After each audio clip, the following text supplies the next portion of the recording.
నమో భగవతే వాసుదేవాయ నమః. ఇవాళ మన భగవద్గీత శ్లోకం 8వ అధ్యాయం అక్షర బ్రహ్మయోగంలోని 11వ శ్లోకం. యదక్షరం వేదవిదో వదంతి విశంతి యద్యతయో వీతరాగా యదిచ్ఛంతో బ్రహ్మచర్యం చరంతి తత్తే పదం సంగ్రహేణ ప్రవక్ష్యే.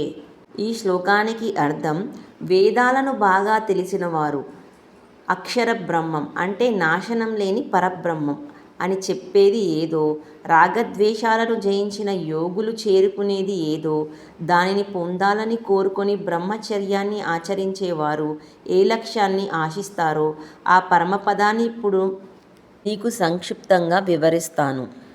The imperishable reality that the knowers of the Vedas describe, which disciplined sages free from attachment attain, and desiring which people practice celibacy and spiritual discipline. I shall explain that supreme state to you briefly. ఈ శ్లోకం ద్వారా మనం తెలుసుకోవాల్సింది ఏంటంటే, శాశ్వతమైన పరబ్రహ్మాన్ని పొందడమే మానవ జీవితపు పరమ లక్ష్యం. ఆ లక్ష్యాన్ని చేరుకోవడానికి వైరాగ్యం, ఇంద్రియ నిగ్రహం మరియు ఆధ్యాత్మిక సాధన అవసరం. తర్వాతి శ్లోకాలలో శ్రీకృష్ణుడు దీనిని గురించి వివరిస్తారు. భగవద్గీతను చదివి విని జ్ఞానాన్ని పెంచుకొని ధర్మాన్ని కాపాడుకుందాం. ధర్మో రక్షతి రక్షితః. జై శ్రీకృష్ణ. జై హింద్.